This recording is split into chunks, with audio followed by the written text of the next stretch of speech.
सुप्रभात विद्यार्थियों। आज की तिथि है बुधवार अगस्त 12 सन 2020 ईस्वी।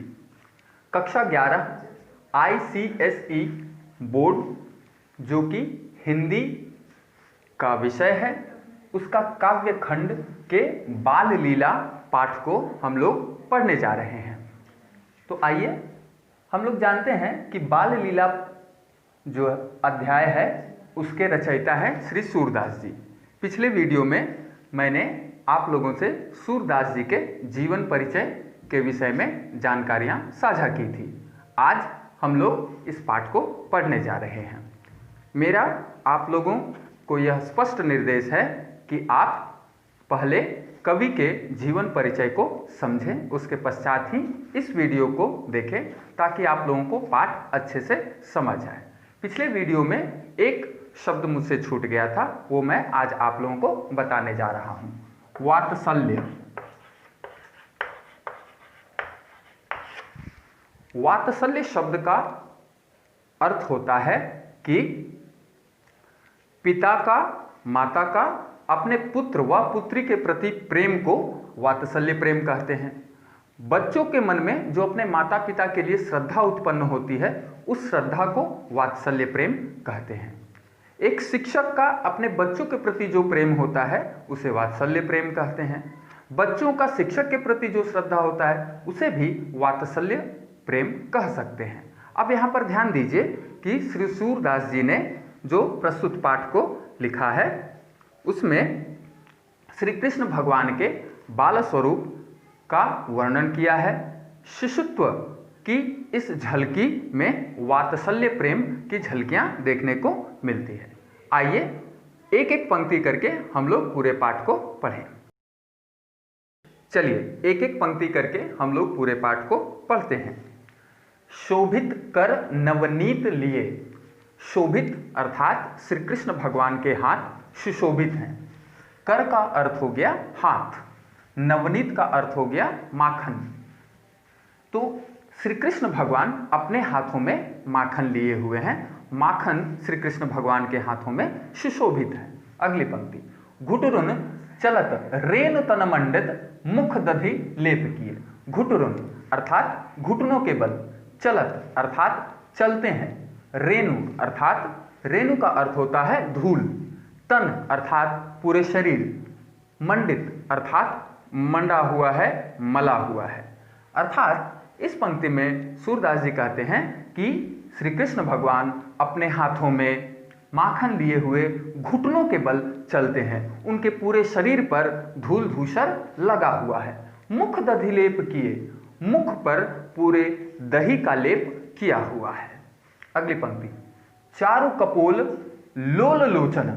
चारु कपोल अर्थात उनके सुंदर सुंदर गाल, लोल लोचन का अर्थ है उनके सुंदर सुंदर आंखें।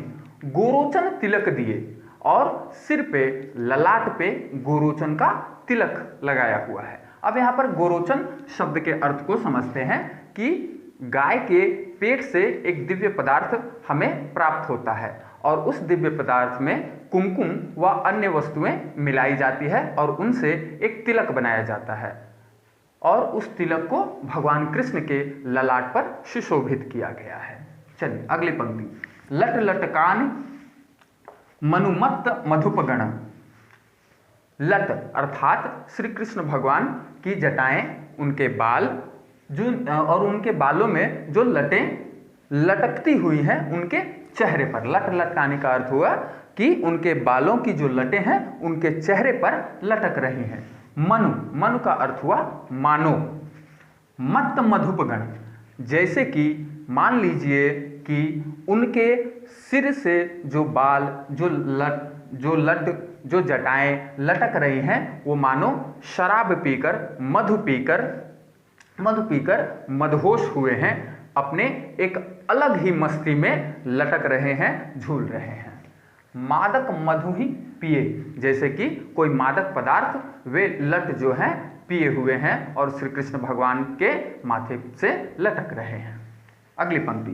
कठुला कंठ वज्र केहरी नख।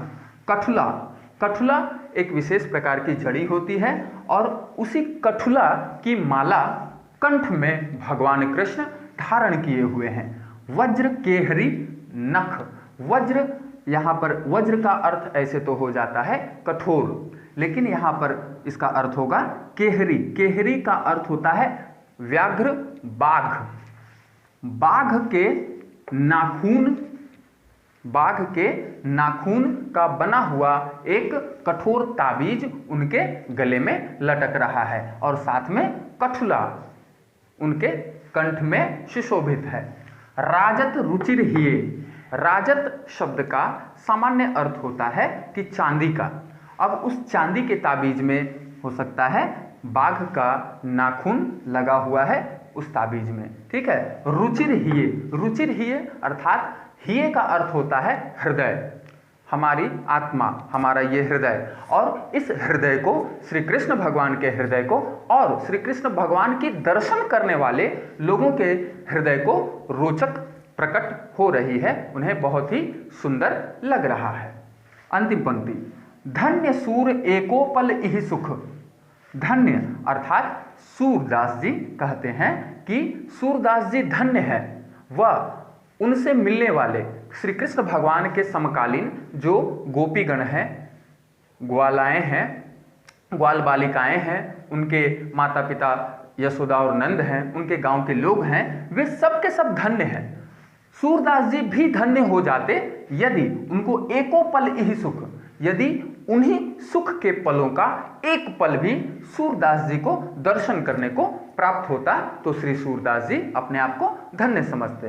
का सतकल्प जिए, उस एक पल को जी लेने से, उस एक पल के दर्शन मात्र को कर लेने से श्री सूरदास जी कहते हैं कि वो सतकल्प अर्थात 100 कल्पों को भी जी लिए हैं। चलिए, ये थी आज के बाल लीला अध्याय जो कि श्री सूरदास जी द्वारा रचित है, उसका प्रथम भाग। आशा करते हैं आप लोगों को काव्य समझ में आया होगा। धन्यवाद।